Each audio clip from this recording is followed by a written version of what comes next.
Buenas tardes a todos. En los últimos años, las administraciones tributarias de América Latina han experimentado una transformación importante en la gestión y supervisión del impuesto del valor agregado, también conocido como IVA.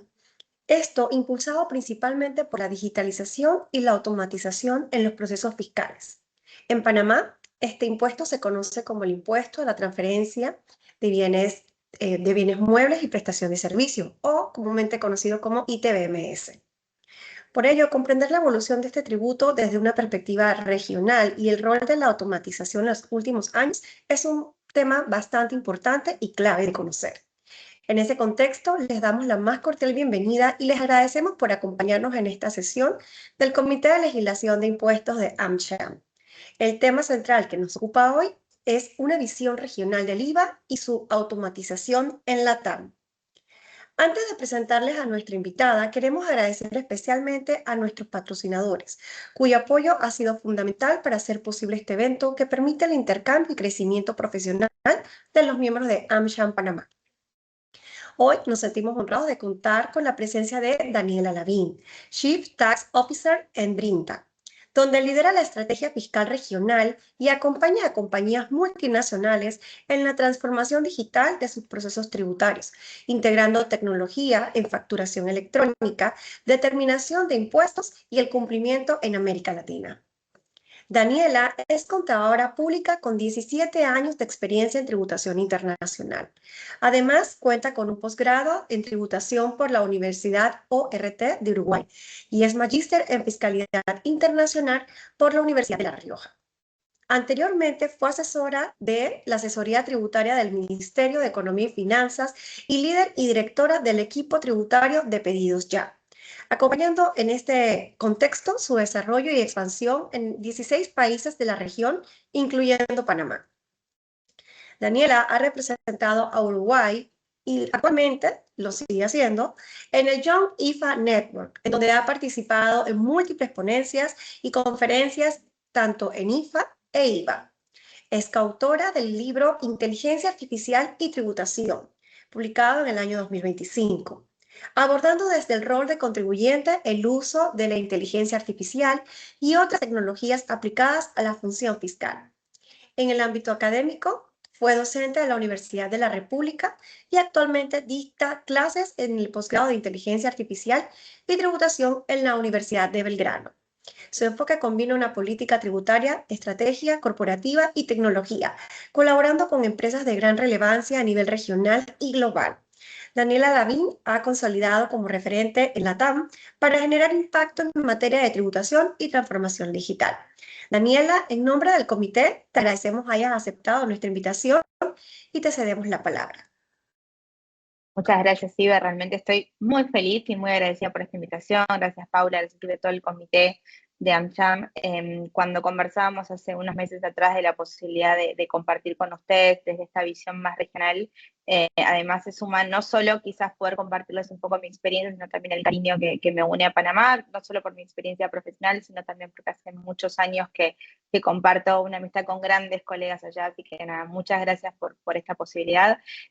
Gracias, Ibe, por esa presentación. Efectivamente, hoy el camino que queremos recorrer, y voy a comenzar a compartir mi pantalla para un poquito empezar a desasnar cómo hemos evolucionado en Latinoamérica respecto de la automatización del IVA, y creo que una muy buena contextualización que hizo Ibe al respecto. La realidad es que hoy estamos frente a una realidad que ya tuvo sus primeros pasos en lo que tiene que ver con la facturación electrónica. No podemos pensar la evolución del IVA desde una perspectiva tanto recaudatoria como de fiscalización sin tener en cuenta la facturación electrónica. La facturación electrónica le ha dado herramientas muy relevantes a las administraciones tributarias para poder justamente no solo atender tareas de fiscalización, que en su momento, o yo considero que si bien vamos a ir conversando un poquito, ¿no?, sobre los diferentes estados de madurez que tenemos, en un principio, sin duda, fue con un fin mucho más quizás recaudatorio y en materia de fiscalización, pero hoy también nos encontramos que las administraciones tributarias han puesto a disposición de los contribuyentes esa información Llámese, o me gusta ser optimista en este concepto, para facilitar el cumplimiento tributario. Pero no hay forma de pensar esto en realidad sin tener en cuenta la relevancia que tiene el IVA en Latinoamérica. Estaba revisando las últimas estadísticas, estamos hablando de un 28,3% en materia de recaudación, que es lo que representa el IVA. Es un impuesto realmente muy relevante. Cuando vamos viendo las diferentes jurisdicciones podemos encontrarnos con porcentajes mucho más altos. Yo actualmente me encuentro, por ejemplo, en Uruguay es muchísimo más alto ese porcentaje también.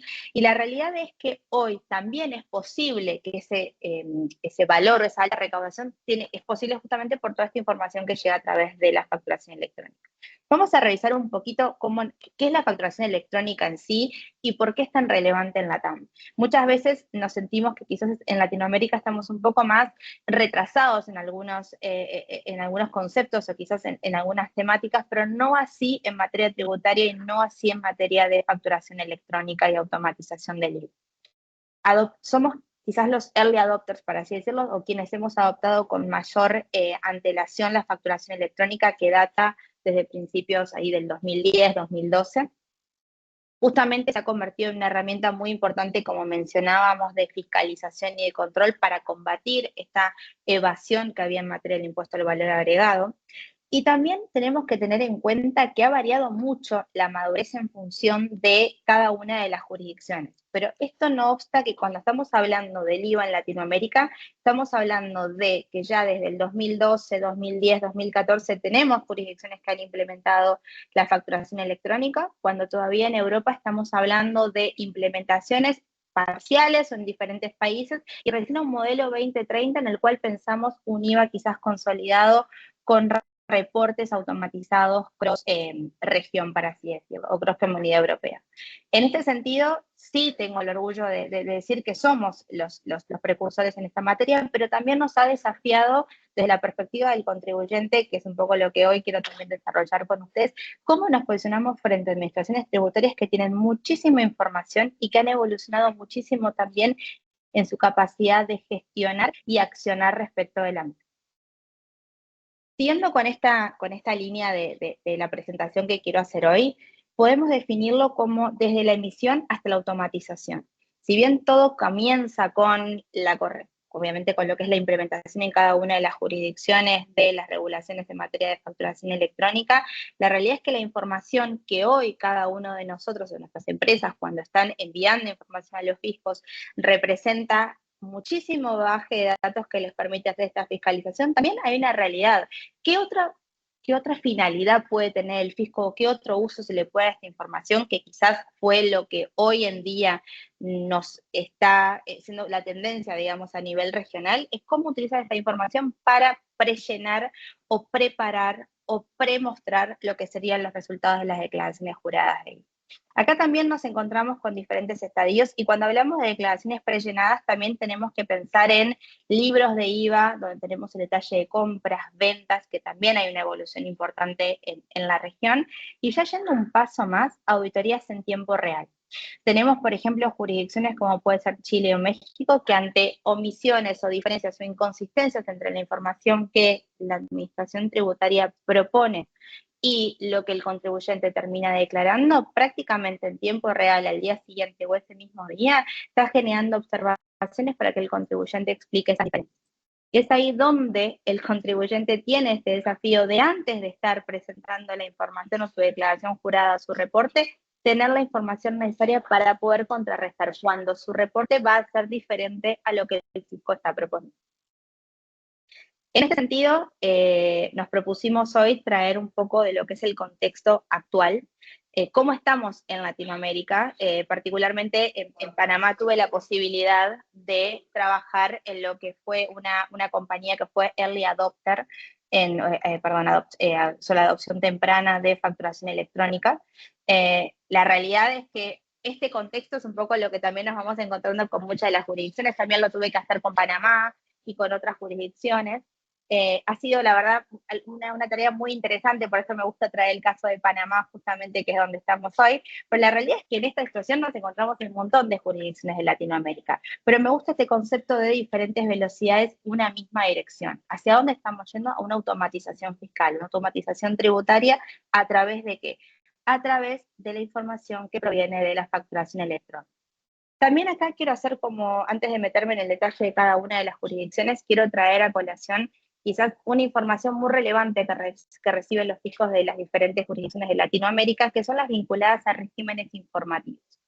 Pensamos sí que la información de la facturación electrónica permite determinar previamente, identificar cuánto va a ser el IVA y demás, pero también tenemos que tener en cuenta que hoy nos encontramos en Latinoamérica con muchas jurisdicciones, por ejemplo Argentina, México, Colombia, que tienen regímenes informativos en donde no solo estamos hablando de informar compras y ventas, estamos informando también a través de aquellos sujetos que hoy tienen la posibilidad de ser intermediarios en un gran volumen de transacciones, por ejemplo, plataformas de intermediación, marketplace y demás, ser quienes hoy proveen muchísima información a las administraciones tributarias que permiten también hacer este entrecruzamiento entre la información de la facturación electrónica y lo que llega por otras vías de regímenes informativos. Por eso no solo pensemos que la facturación electrónica hoy es lo que permite que los fiscos hagan tareas de fiscalización, quizás sí es lo que hoy permite quizás un avance en lo que es la materia de prellenado de declaraciones de IVA, de libros de ventas y compras, pero también nos encontramos a otro tipo de información, como pueden ser los regímenes informativos, que permiten hacer estas validaciones, que en muchos casos hablamos de validaciones en tiempo real.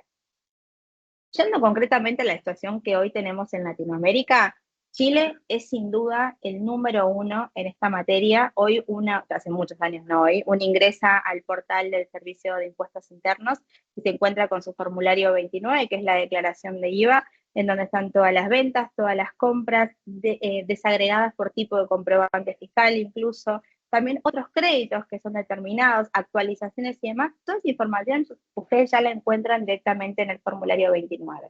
¿Qué pueden hacer? Pueden verificar también los libros de venta, los libros de compra, detalles de otros tipos de comprobantes que son emitidos. Toda esa información hoy, prácticamente en tiempo real, es decir, al cierre del periodo fiscal, ustedes ya se pueden encontrar con esa información. ¿Qué desafío esto presenta? Que los contribuyentes, obviamente al momento de llevar su contabilidad y demás, tengan que poder explicar diferencias que puedan tener en lo que está en poder de la administración tributaria y lo que está en su contabilidad. Personalmente siempre me gusta recomendar y sugerir llevar estas conciliaciones mensualmente, porque después es mucho más complejo, dentro de unas fiscalizaciones también es mucho más difícil poder conciliar y armar toda esta información, pero la realidad es que hoy Chile sin dudas es el precursor en lo que tiene que ver con automatización del IVA y disponibilización de información para los contribuyentes. Respecto a México, México podemos decir que ya a partir, si mal no recuerdo, de enero del 2024, ya tenemos un formulario de IVA que es el R21 con la determinación del IVA prellenada o preestablecida, pero con un desafío adicional que ya tenían los contribuyentes y que hoy en día lo tienen muchísimo más. Si ustedes tienen la posibilidad de trabajar con México o estar vinculados a equipos de tax de México, y cada vez que me reúno con ellos, su principal desafío y su principal dolor es cómo me aseguro reconciliar y conciliar esta información, porque el fisco está validando que efectivamente el IVA que estamos declarando se corresponda con lo que se cobró y con lo que se pagó. En este sentido, ¿por qué quiero destacar esto? México tiene la particularidad de aplicar el criterio del IVA. El IVA no se determina bajo el criterio de lo vengado, sino bajo el criterio de lo percibido o modelo de flujo de caja. Es ahí donde personalmente entiendo, y realmente desde el lugar de apoyar a muchos de nuestros clientes y contribuyentes, está la necesidad de conciliar un tipo de comprobante fiscal específico, que son los complementos de pago.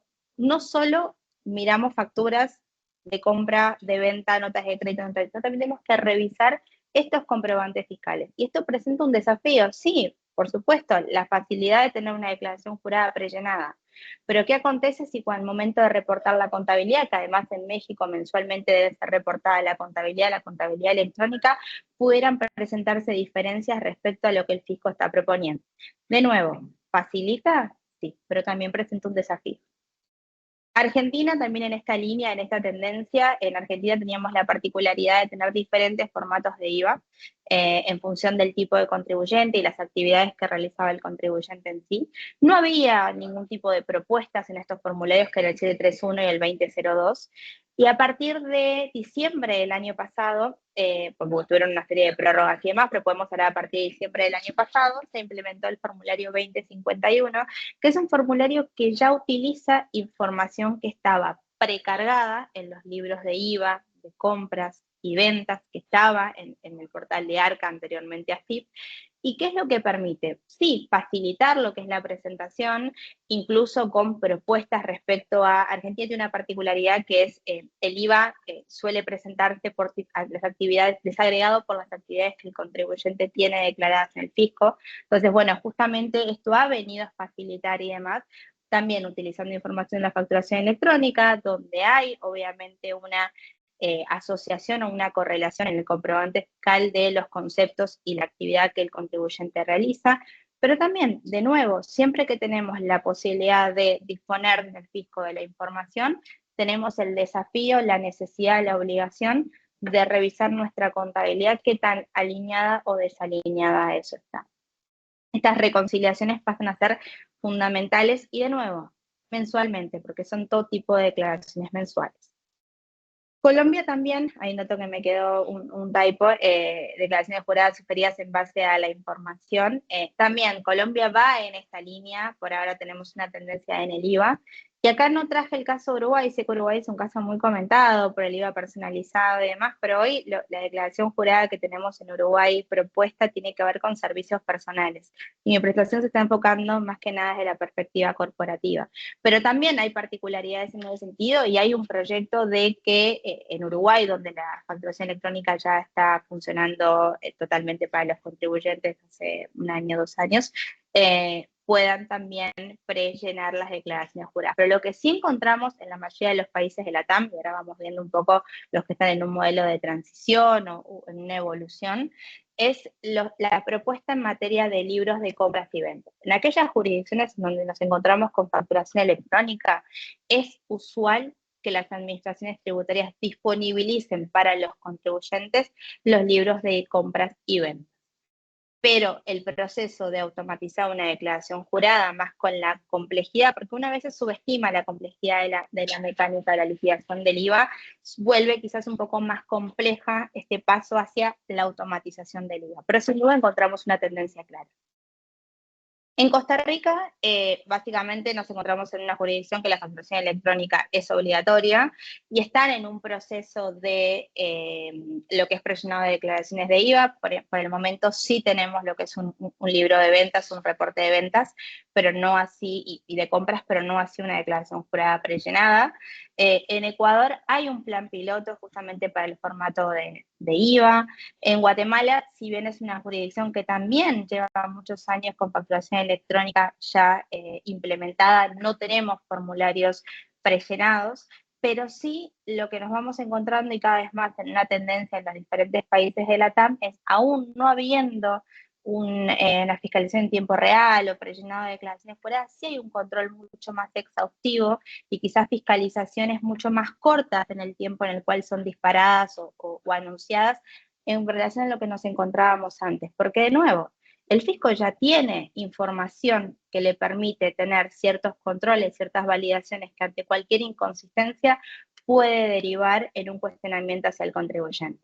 Entonces, hoy no veo una diferencia en Latinoamérica, obviamente siempre hablando en jurisdicciones de facturación electrónica, en la necesidad de conciliar información en poder del fisco, facturación electrónica versus la contabilidad, y estar preparados ante cualquier cuestionamiento al respecto.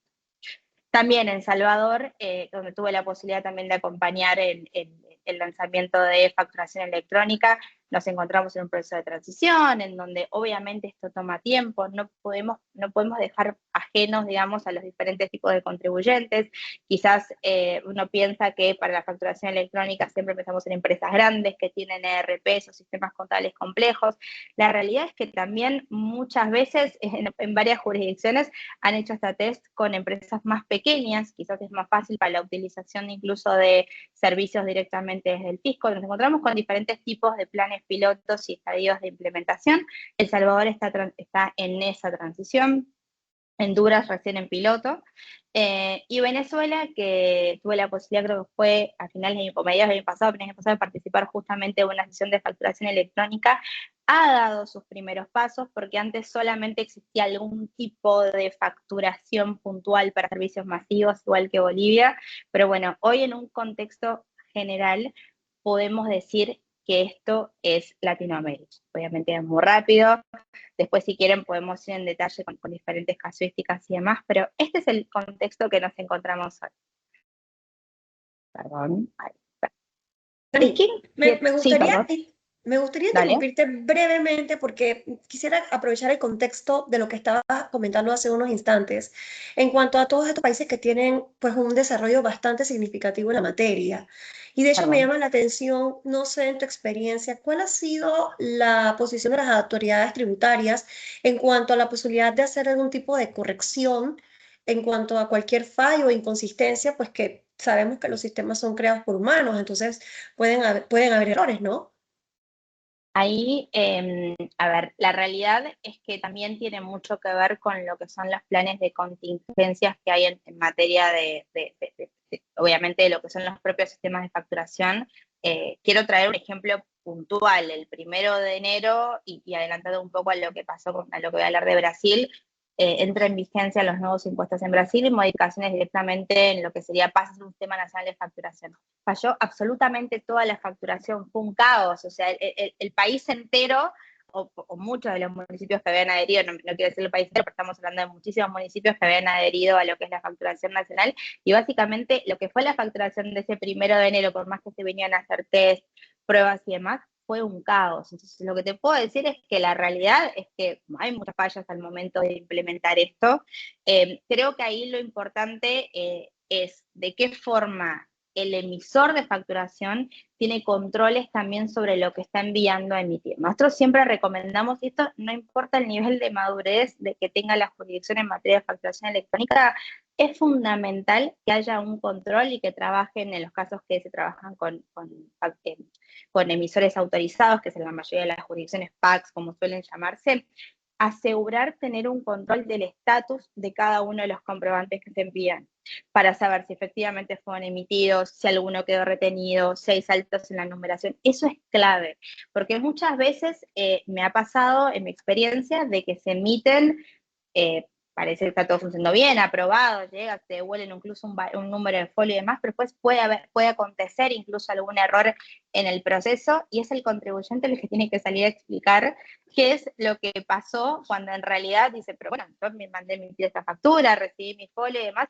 y pasa a ser responsabilidad del contribuyente. Entonces, como hay fallos y las cosas suceden, mi recomendación es trabajar con proveedores de facturación electrónica o llevar con sus equipos controles exhaustivos y realmente con la frecuencia o con la periodicidad de la facturación que les permitan analizar todo el ciclo de vida del comprobante fiscal.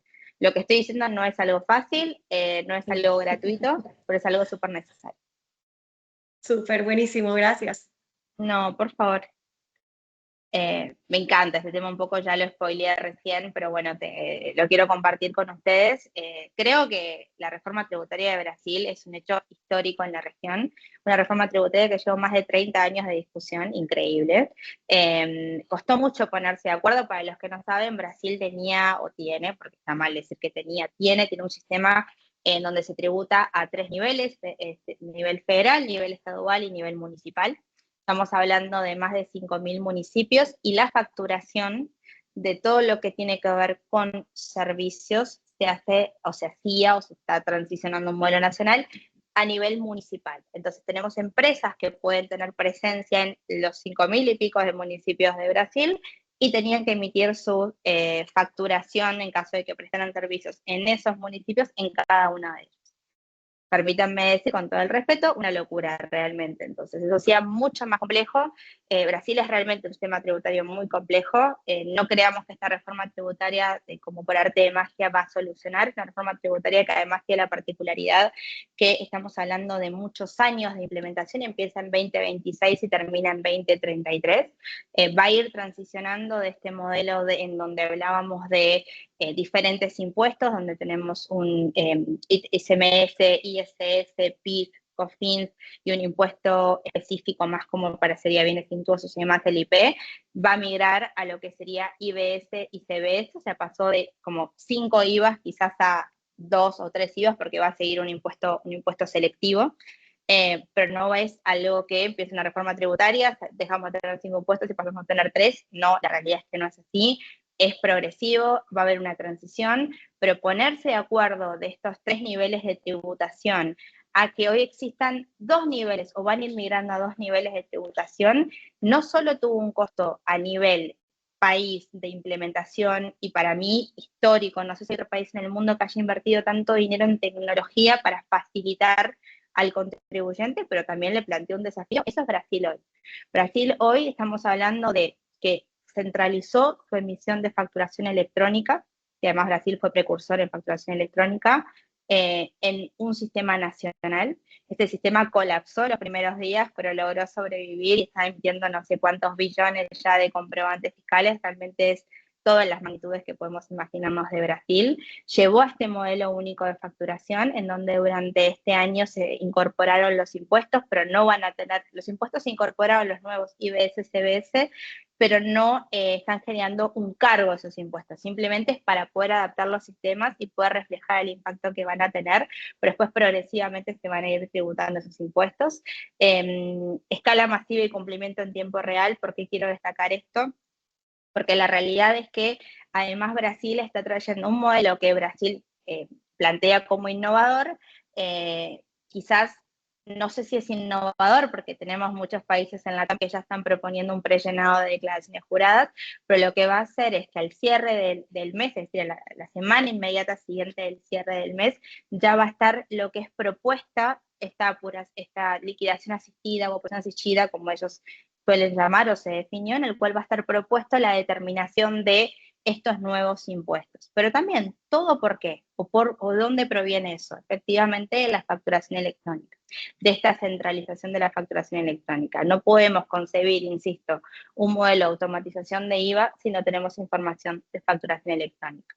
Y algo que traje a la mesa y que quiero compartir con ustedes es que también Brasil en su reforma tributaria exoneró, por así decirlo, o eximió de la obligación de emitir comprobantes fiscales a determinados sectores o actividades, como por ejemplo los servicios financieros, regímenes especiales. Entonces, eso llevó a que los contribuyentes que operan en esta área o en este tipo de actividades, salud, servicios financieros, seguros, etcétera, tengan que presentar un reporte que va a ser un reporte en tiempo real, con una integración directamente del contribuyente a lo que es la Receita Federal para transmitir estas ventas.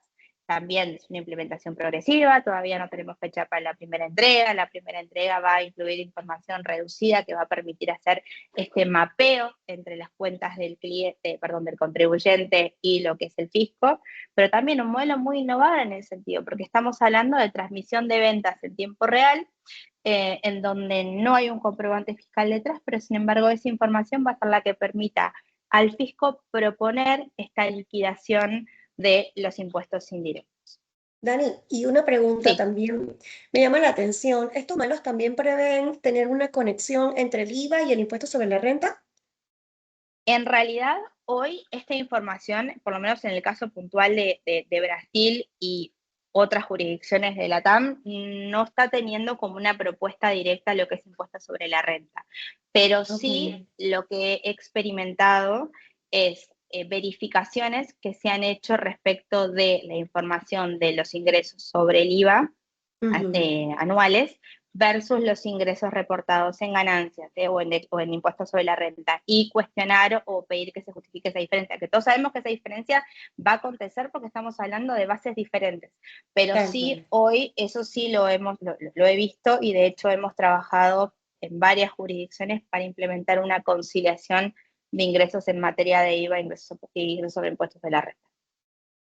Pero lo que quería llegar, o sea, Sí. no va a haber, como quien dice, una automatización, es decir, todo lo que tengo reportado bajo el IVA va directo entonces reportado al ingreso, no va a estar automatizado ese proceso. O sea, no tengo conocimiento, por lo menos, Ok. de que estén utilizando esa información para impuestos sobre la renta. En el caso de Brasil, sí. Igual en el caso de Brasil, debo decir que utilizan mucha información para hoy proponer, digamos, una declaración de impuestos sobre la renta para personas físicas, no corporativas. Pero en materia corporativa, que es tu pregunta, Sí. no tengo conocimiento de que estén ya Ok. implementando ese tipo de modelos.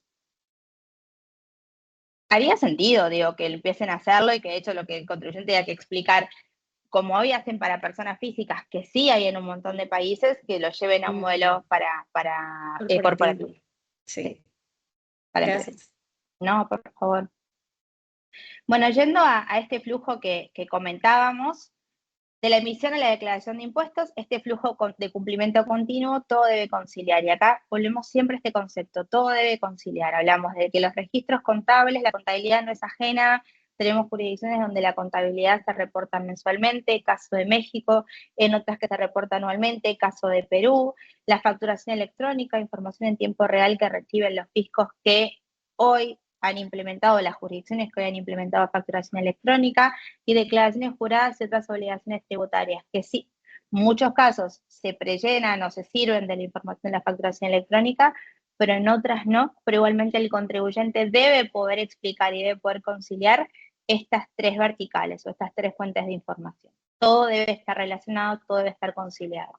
Y eso es lo que hoy lleva a que los equipos de tax, que quizás antes eran meros ejecutores de un cálculo de impuestos, hoy tengan que decir de qué forma me aseguro que lo que voy a reportar concilia, está validado, tiene una coherencia con otras fuentes de información. Y ahí de nuevo es donde la tecnología, o quizás no de nuevo, quizás es donde la tecnología ocupa un lugar clave. Y cuando hablo de tecnología no hablo de herramientas mega sofisticadas, hablo desde que hay muchos equipos de tax que simplemente quizás con macros, Power BI o diferentes tipos de soluciones, spots para bajar información y demás, lo hacen, y después hablamos de soluciones mucho más complejas y desarrolladas o mucho más integrales que cubren el proceso end-to-end, que también facilitan esto.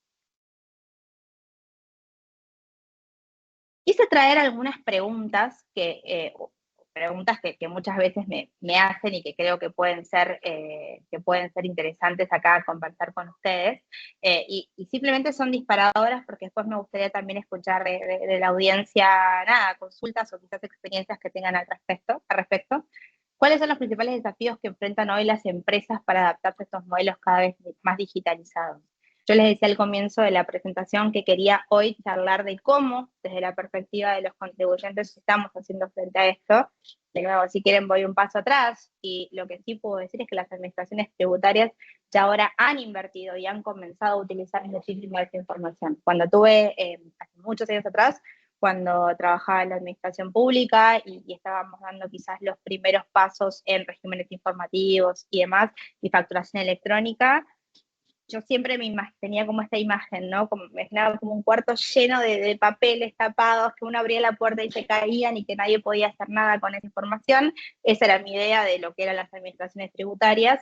Hoy lo que les puedo decir es que toda esa información es procesada, o está mucho más evolucionado ese procesamiento y es utilizado, no solo con la finalidad de fiscalizar, sino también de quizás facilitar, ayudar o disponibilizar información al contribuyente, pero siempre con esta, quizás de riesgo, podemos decir la palabra riesgo, de qué sucede si lo que yo estoy viendo, que el fisco entiende que es lo que debo declarar, discrepa de lo que yo entiendo en función de otra fuente de información que debería declarar.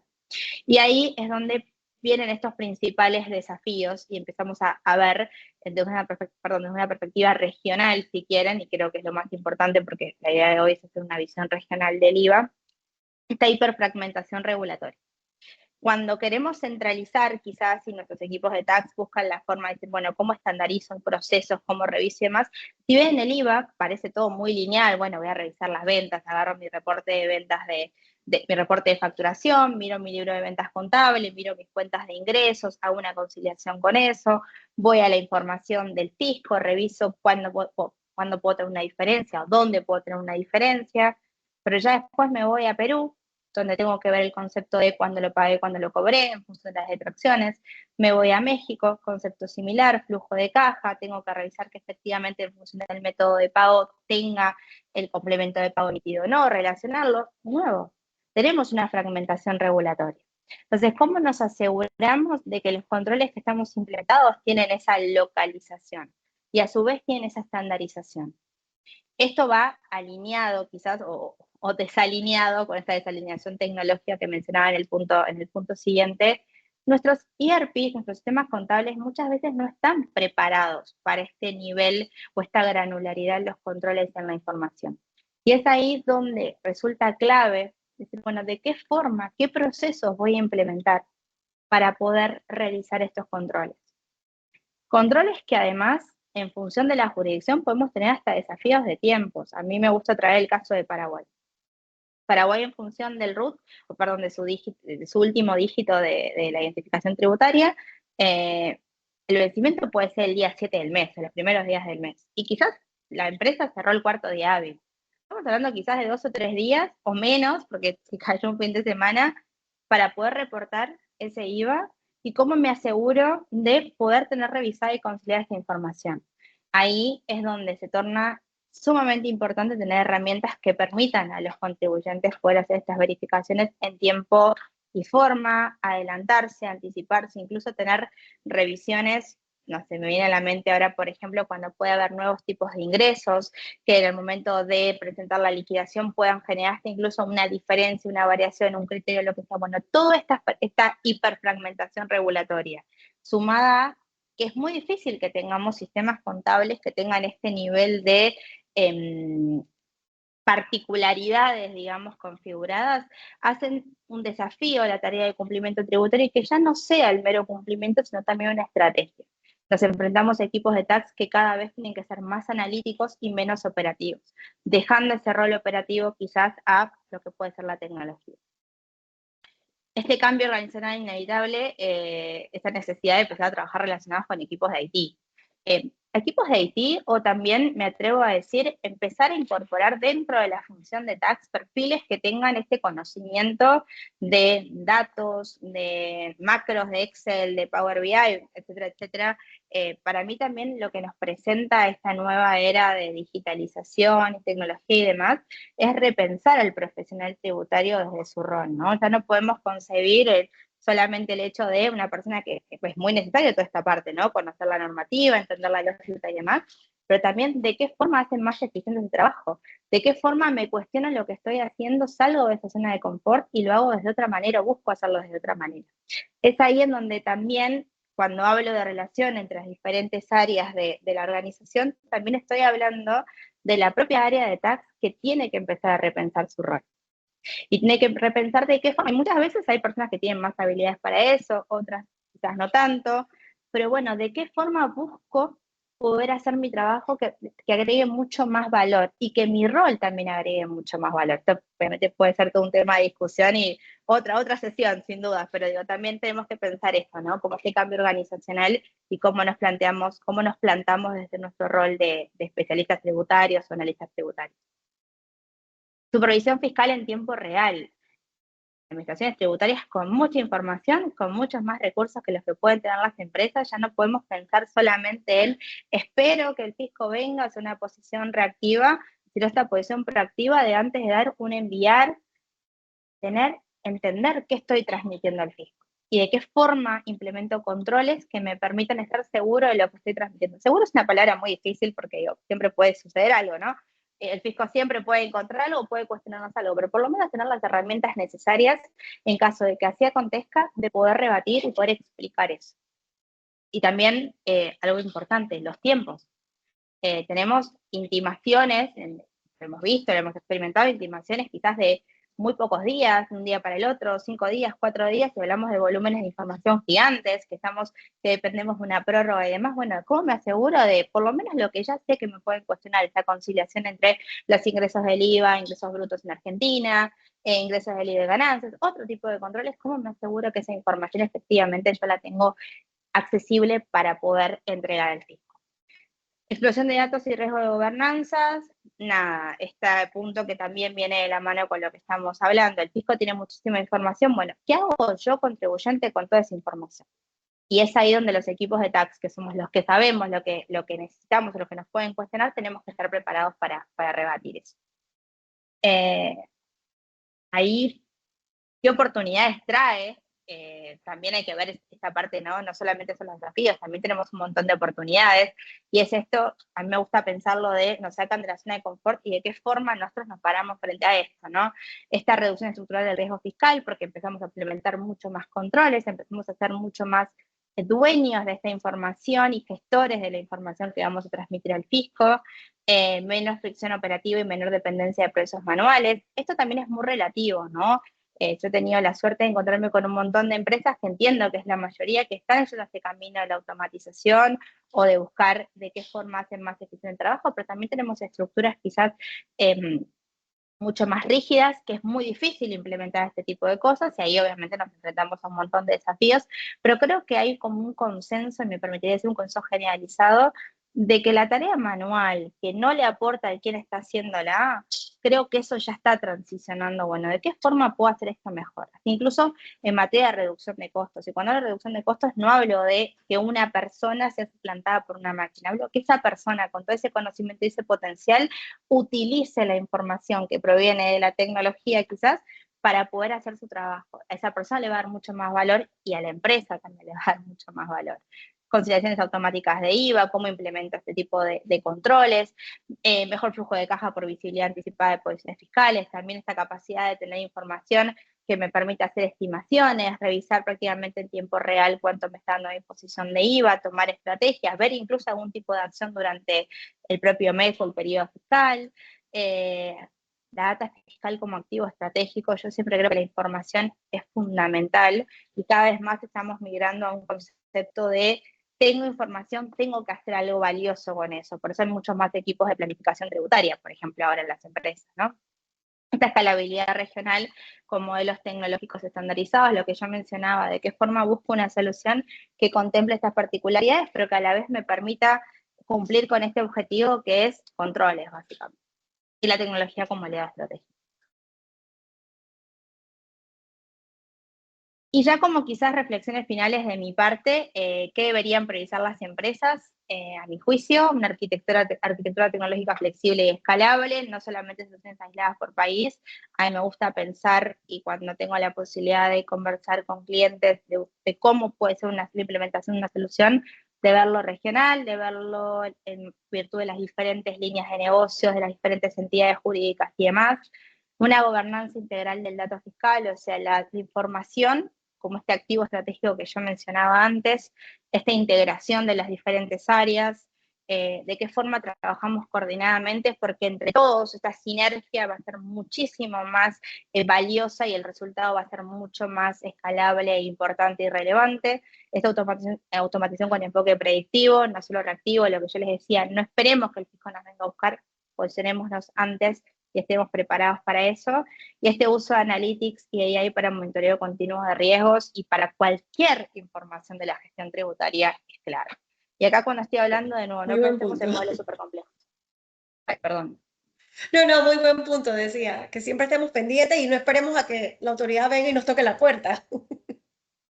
100%. Y bueno, aquí, nada, un poco este resumen de lo que hablábamos, que lo hablamos en esta presentación. Autoridades fiscales con datos, este riesgo de soluciones fragmentadas, una orquestación centralizada, pensando bien qué solución podemos darle a todo el cumplimiento cross-región, y declaraciones presionadas disponibles para la revisión. Este es un principal activo. Bueno, ¿qué hago con todo esto? En resumidas cuentas, creo que tenemos información, es poder para el fisco, tiene que ser también un desafío, pero una oportunidad para el contribuyente, ¿Qué hacemos con esa información? Es clave en esto. ¿Cómo nos adelantamos? Un poco, esas son mis reflexiones. Buenísimo, Dani. Bueno, invitamos a nuestra audiencia, si tiene alguna pregunta, puede compartirla en el chat. De momento, Dani, te voy a compartir pues 2 preguntas que nos han hecho llegar. Una de ellas, pues me parece muy acertada y pertinente al caso, ya que sabemos que la tecnología es lo que está abordando nuestro día a día hoy.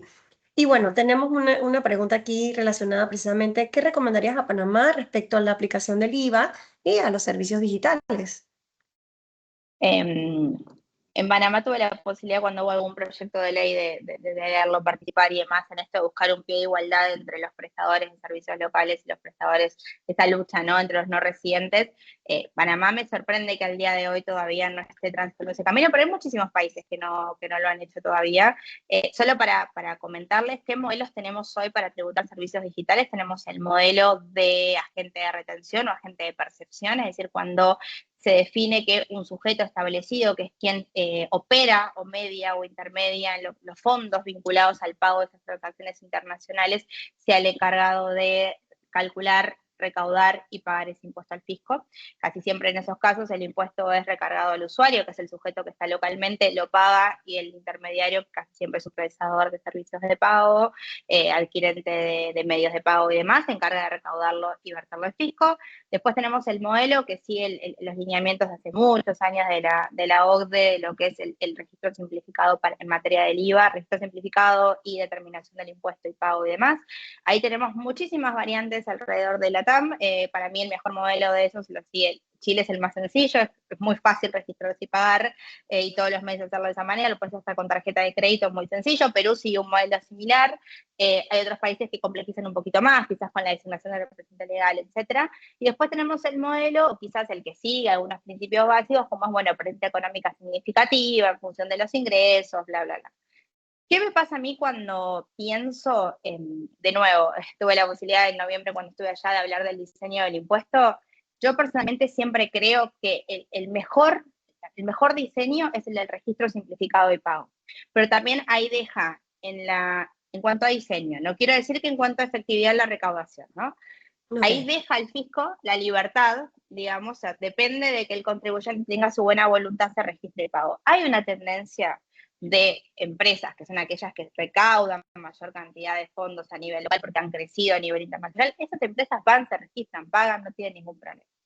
Pero la realidad es que puedes perder a aquellas otras que quizás no tengan ese nivel de escala, que no van a registrarse o que todavía, podemos decir, quizás no han adoptado estos modelos de cumplimiento total de regulaciones a nivel local, incluso en muchos casos no lo conocen, porque estamos hablando de cualquier lugar del mundo.